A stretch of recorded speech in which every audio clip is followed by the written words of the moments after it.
তো নিটের এবং সায়েন্সের ছাত্রছাত্রীরা, আজকে আমি তোমাদের ডেরিভেটিভ করাবো, যেটা তোমাদের ফিজিক্সের জন্যই একদম, যেটা শুধুমাত্র ফিজিক্সের জন্যই দরকার। আর যারা নিট দিচ্ছ, বেসিক্যালি যাদের ব্যাকগ্রাউন্ডে অঙ্কটা থাকে না, পিসিবির কম্বিনেশন থাকে, তাদের জন্যই এটা আরও দরকার। তার জন্য আমি তাদের জন্যই শুধুমাত্র ডেরিভেটিভ করাবো। এবং যাদের ব্যাকগ্রাউন্ডে অঙ্ক আছে তাদের তো সমস্যাই নেই, তাদের তো কোনো সমস্যাই নেই, তারা তো ডেরিভেটিভটাকে তো জানি, তাদের ডেরিভেটিভটা তাদের আরেকটু বেসিক্যালি একটু হার্ডলি শিখতে হয়। তো আজকের এই ভিডিওটা আমি শুরু করছি।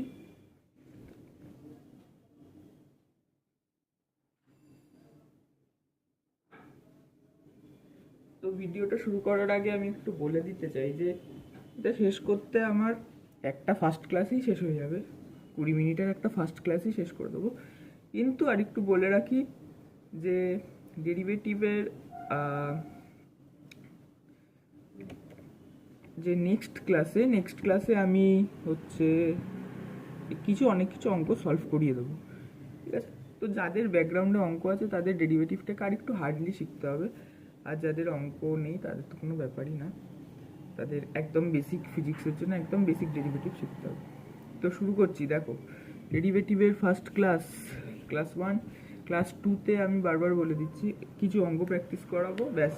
ডেরিভেটিভ কিন্তু মেনলি আজকেই শেষ, জাস্ট নেক্সট ক্লাসে আমি কিছু অঙ্ক করিয়ে দেবো। আশা করি দেখতে পাচ্ছ, ঠিক আছে? তো আশা করি অডিও ভিজুয়াল ক্লিয়ার এবং ভিডিও ক্লিয়ার। তো ডেরিভেটিভটা কি? ডেরিভেটিভকে আমরা লিখি, যেভাবে লেখা হয় ডেরিভেটিভকে আমরা লিখি হচ্ছে ডি এক্স অফ ওয়াই। যে কোনো, যেটার লেখা থাকবে ওয়াই লেখা থাকতে পারে, অথবা এখানে টি লেখা থাকতে পারে, অথবা যে কোনো একটা পদ লেখা থাকতে পারে। ডেরিভেটিভকে আমরা এই সিম্বল আকারে লিখি, যে কোনো একটা পদ লেখা থাকতে পারে, নিচেও যে কোনো একটা পদ লেখা থাকতে পারে। আমি এক্স লিখলাম বলে এক্সই লেখা থাকবে এরকম কোনো কথা না। তো ধরো আমি এক্স ইকুয়ালস টু এরকম একটা পদ নিলাম, যেটা ফিজিক্সে প্রায় থাকে, 2t³ প্লাস 3t²। তো এটা ডেরিভেটিভ কী করে করবে? এটা ডেরিভেটিভের জন্য অবশ্যই ডি এখানে টি আছে তাই টি অফ, এই যে এখানে এক্স আছে তাই এখানে এক্স,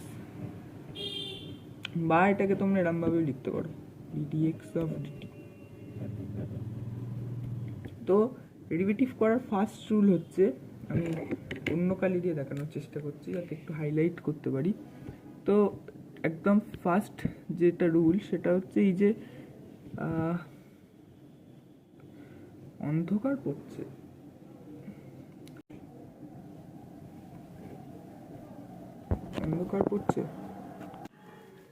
তো আশা করি আর অন্ধকার পড়ছে না, ওই ক্যামেরাটার একটু প্রবলেম হয়েছে।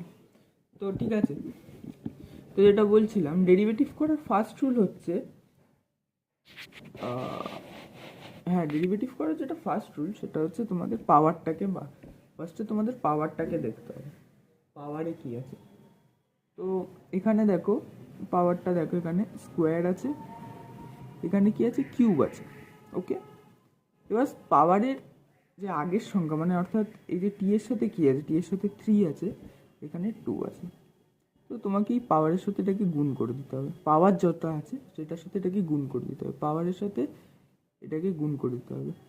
ধরো এখানে আমি এক্স ইন্টু 2 লিখলাম, এটার তাহলে পাওয়ারে 2 আছে, আর কিছু নেই মানে এখানে 1 আছে, তো 1-এর সাথে 2কে মাল্টিপ্লাই করে দেবো, ঠিক আছে? এখানে মাল্টিপ্লাই করে দেবো, গুণ করে দেবো। গুণ করে দেওয়ার পর কী করতে হবে? আগে গুণ করো, 3 দুগুণে 6, 6t। এবার দেখো 3 - 1, অর্থাৎ পাওয়ারের সাথে যে ফার্স্ট এই যে এটা আমি করলাম, এর সাথে এটাকে গুণ করে দেওয়ার পরে এটা -1 করতে হয়। সেখানে তুমি যদি x³ থাকে, এখানে 2 থাকে, তাহলে এটা পাওয়ারের সাথে এখানে গুণ করো, 3 দুগুণে 6, এটা -1, অর্থাৎ x এর স্কোয়ার, সেরকমই প্লাস এই যে এখানে বললাম স্কোয়ার আছে আর এখানে 3 আছে, 3 দুগুণে আবার হবে 6 টি, এখানে পাওয়ার যেটা আছে সেটা লেখো -1। ডেরিভেটিভের সময় সব সময় ডেরিভেটিভের জন্য যে পাওয়ারের সাথে -1 হয়, অর্থাৎ আমি যদি ফর্মুলা লেখার চেষ্টা করি, ফর্মুলাটা এরকম হবে dx of dt n equals to n into n x to the n into x to the power n minus 1। এইটা হচ্ছে ফর্মুলা, মেন ফর্মুলা হচ্ছে এটা হবে, ঠিক আছে। যদি আমি ফর্মুলা আকারে লেখার চেষ্টা করি, আর একটা বেসিক দেখিয়ে দেখাচ্ছি, আর একটা বেসিক অঙ্ক দেখাচ্ছি তোমাদের। ধরো দিয়ে দিয়েছে y equals to 4t plus 2t square plus 3t2। এই ক্ষেত্রে কি হবে? প্লাস 4। একটা বিশেষ যেটা বলে রাখার দরকার সেটা হচ্ছে এই ক্ষেত্রে কি হবে, এখানে আমি ডেরিভেটিভ করছি dd t of dt by এই ডেরিভেটিভটা করছি। এই ডেরিভেটিভটা দেখো, এখানে পাওয়ারে কিছু নেই, কিছু নেই মানে পাওয়ারে 1 আছে, কিছু নেই মানে 1 আছে, তো 1 এর সাথে আমাকে 4 গুণ করব। নেক্সট এই পাওয়ারে 2 তো আছে, তাহলে 2 এর সাথে এখানে 2 গুণ করব, আগে যেহেতু 2 আছে। এখানে স্কোয়ার আছে অর্থাৎ 2 আছে, এখানে 3 আছে তো অর্থাৎ কি 3 এর সাথে 2 গুণ করব।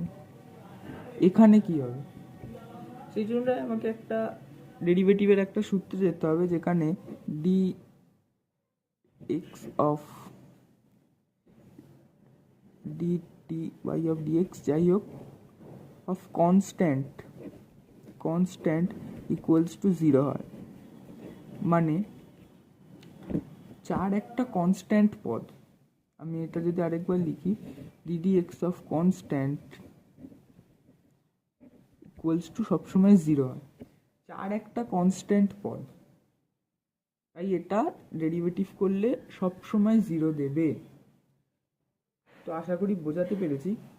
4 কেন, যে কোনো সংখ্যা সবসময় কনস্ট্যান্ট পদ। আমি যদি x বলি, আমি যদি এখানে x বলি, x নাম্বার অফ পদ, তাহলে x মানে তোমরা ভাবতে পারো 1 ভাবতে পারো, 2 ভাবতে পারো, 100 ভাবতে পারো, 1000 ভাবতে পারো, 10,000 ভাবতে পারো, যা ইচ্ছে ভাবতে পারো। আমি x বলেছি, xটা সংখ্যা বলেছি, যা ইচ্ছে ভাবতে পারো। যদি আমি বলি nটা সংখ্যা, তোমরা 1 ভাবতে পারো, 2 ভাবতে পারো, 99 ভাবতে পারো, 1 কোটি ভাবতে পারো, যা ইচ্ছে ভাবতে পারো, যা ইচ্ছে ভাবতে পারো, কারণ আমি কোনো পার্টিকুলার বলিনি, আমি বলেছি এনটা বা এক্সটা বা ওয়াইটা। এবার যদি আমি পার্টিকুলার বলতাম একটা সংখ্যা, তো আমি একটাকেই তো বোঝাচ্ছি, একটা পেন, এই একটা পেন, আমি তো একটা এই পেনটাকেই বোঝাচ্ছি, এটা একটা কনস্ট্যান্ট পদ হয়ে গেল। তাই এটা কনস্ট্যান্ট ডেরিভেটিভ করলে সব সময় 0 আসবে, ঠিক আছে। সে এবার দেখো এটা যেটা বললাম, এই যেখানে কিছু নেই মানে 1 আছে, 4ই থাকবে, টি টু দি পাওয়ার 1 মাইনাস 1। একদম বেসিকভাবে করো, 2 গুণ 2 4, টি টু দি পাওয়ার এই যে স্কোয়ার আছে, স্কোয়ার মাইনাস 1। এখানে দেখো 3 দুগুণে 6, t to the power square minus 1। আর যেটা বললাম কনস্ট্যান্টের জন্য 0 হয়, 4 একটা কনস্ট্যান্ট, তার জন্য আমি এখানে 0 বসালাম। এবার দেখো 4t0 হয়ে যাচ্ছে, t0কে আমরা কি লিখতে পারি, t0 1 ইকুয়ালস টু t0। কোনো কিছুর পাওয়ারে 0 থাকা মানে 1, এটা সম্ভবত তোমরা 9-এ পড়েছিলে সূচকের নিয়মে, সম্ভবত আমার ঠিক মনে নেই। তো কোনো কিছুর পাওয়ারে যদি 0 থাকে সেটা ইজ ইকুয়াল টু 1, এটা অবভিয়াসলি এটা সবসময় একটা ট্রু। তাই এখানে 0 আছে, আর এটা তো বুঝতেই পারছো 40, আর এটা তো বুঝতেই পারছো কী হবে 60 প্লাস এটা 0কে তোমরা নাও লিখতে পারো। এবার নেক্সট দেখো এটাকে মেনলি হবে যে t0 মানে 1, t প্লাস 40 প্লাস 60, অর্থাৎ এই t দুটো যোগ হয়ে যাবে 4 প্লাস 10t। একদম সোজা কিন্তু ডেরিভেটিভ, একদম সোজা, একদম সোজা, একদম সোজা। তো ডেরিভেটিভের এর বেশি তোমাদের জানতে হবে না, জাস্ট কয়েকটা জিনিস মাথায় রাখতে হবে। এই যে ফর্মুলাটা বললাম আমি, লাল কালি দিয়ে যেটা লিখে দিয়েছি, জাস্ট এটুকুটা জানতে হবে। আর এটা জানতে হবে এই যে কনস্ট্যান্ট, এই দুটো জানলে তোমার ফিজিক্সের ডেরিভেটিভ কিন্তু অল ডান, কমপ্লিট। আর কিছু চিন্তার কোনো কারণ নেই, কারণ হয়ে গেছে। 10 মিনিটের ক্লাস আমি শেষ করে দিচ্ছি, ভাবতে পারছো? চলো, আমি বলেইছিলাম 20 মিনিটের মধ্যে শেষ করার চেষ্টা করব, তো 10 মিনিটে শেষ হয়ে গেছে। তো তোমাদের হয়তো এখনও একটু কনফিউশন আছে, কি হবে। তো আর একটা অঙ্ক দিয়ে তোমাদের কনফিউশনটাকে দূর করানোর চেষ্টা করা যাক। নেক্সট আমি যেটা অঙ্কটা দিচ্ছি, ধরো 4t⁴ plus 4t⁴ plus 3t⁴, এরকম একটা অঙ্ক দিলাম। এটা x = তাহলে এই অঙ্কটাকে করে দেখাও। ভাবো, করার চেষ্টা করো।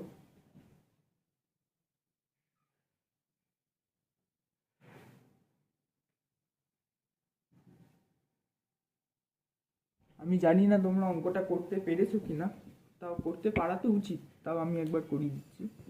এই যে ডি এখানে কি আছে, টি আছে, ddT of ddx equals to power আগের সংখ্যা, এই দুটোকে মাল্টিপ্লাই অর্থাৎ গুণ করো। সেম এটা, অত কিচ্ছু ভাবতে হবে না। অনেকে ভাববে স্যার এত বড় পাওয়ার, 2000 3000 যত পাওয়ার হোক, 1 কোটি পাওয়ারও যদি হয়, সব সময় রুলস ফলো হবে। ডেরিভেটিভের এটাই সোজা জিনিস। এই যেটা গুণ এটা করে নাও, তো 4 4 16t⁴ - 1 প্লাস 4 গুণ 100 400 ইন্টু t⁴ 100 - 1, তারপর এখানে যে 200 গুণ 3 মানে 600, t⁴ 200 - 1, তাহলে কত হলো 16t³ plus 400 t⁴ 99 plus 600 t⁴ 199। ঠিক আছে, অনেকে ভেবে ফেলেছে এত বড় পাওয়ার, আরে t⁴ যদি t⁴ কি এতগুলো যদি থাকে, তাহলে একই রুলস হবে। dx dt এটা করলে, এটারও dx dt করলে এই সংখ্যাটা আগে চলে আসবে এবং এইটা -1 হবে। ঠিক আছে, এটা আমি জাস্ট বুঝিয়ে দিলাম। অনেকে ভাবে বড় পাওয়ার, আরে বড় পাওয়ার হোক না, সমস্যার কি আছে। আরেকটা বড় কথা, যে যাদের ব্যাকগ্রাউন্ডে অঙ্ক আছে তারা জানে বেসিক্যালি যে ডেরিভেটিভে অনেক কিছু সূত্র থাকে, যেমন ddx অফ সাইন থিটা সমান থাকে cos theta, ddx of cos theta সমান মাইনাস সাইন থিটা, এরকম কিছু থাকে। তো সেই ফর্মুলাগুলো যাদের অঙ্ক নেই, তাদের আমার হিসেবে ভাবার কোনো দরকারই নেই। ফালতু কি হবে ভেবে, কোনো দরকার নেই। তো এইটা ছিল ডেরিভেটিভের ফার্স্ট ক্লাস। তো হোমওয়ার্ক কিছু দিয়ে রাখছি আমি, কিছু অঙ্ক অ্যাজ HW দিয়ে রাখছি। ওকে, HW। তো ফার্স্ট আমি দেবো একদম একটা সোজা অঙ্ক। ওকে, একদম সবার সামনেই দিচ্ছি, আশা করি সবার হয়েও যাবে।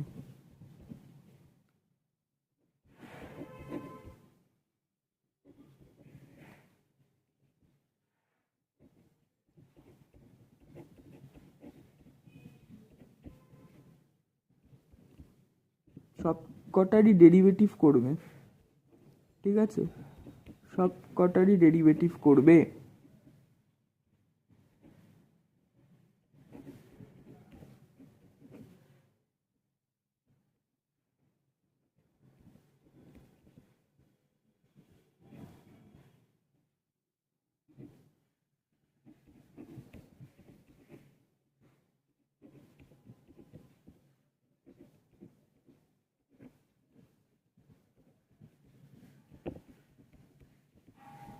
ব্যাস এই 3টে অঙ্ক দিলাম। এই 3টে অঙ্ক তোমরা এইচডাব্লিউ করবে, এবং আমি এইচডাব্লিউ যে সলিউশনটা আমাদের গুগল ক্লাসরুমে ক্লাস করানো হয়, সেটা জানো না হয়তো অনেকে, তাদের জানিয়ে দিচ্ছি। গুগল ক্লাসরুমে আমাদের ক্লাস করানো হয়, অর্থাৎ ক্লাস, এই যে ক্লাসগুলো করাচ্ছি এই ক্লাসগুলোর যে ক্লাস পিডিএফ, যে আগের পেজটা ছিল, এই আগের পেজটা ছিল, এই আগের পেজের যে পুরো ক্লাস পিডিএফ যদি পেতে চাও গুগল ক্লাসরুমে আপলোড করে দেওয়া হবে, এবং এই যে এইচডাব্লিউগুলোর সলিউশনও কিন্তু আমি গুগল ক্লাসরুমে আপলোড করে দেবো, ঠিক আছে? তো গুগল ক্লাসরুমের যে আমাদের জয়নিং কোড, সেটা আমি ডিসক্রিপশান বক্সে এবং ফার্স্ট কমেন্টে দিয়ে রেখেছি।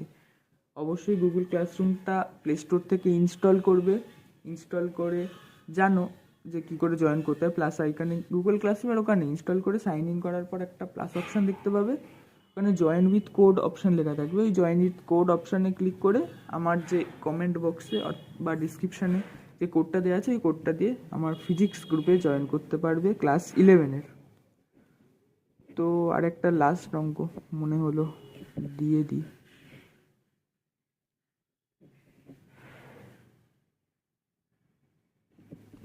ঠিক আছে, এইগুলো হোমওয়ার্ক, এটার solution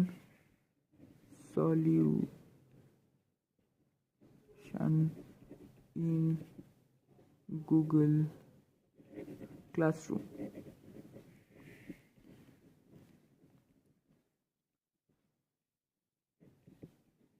join code in description and first comment.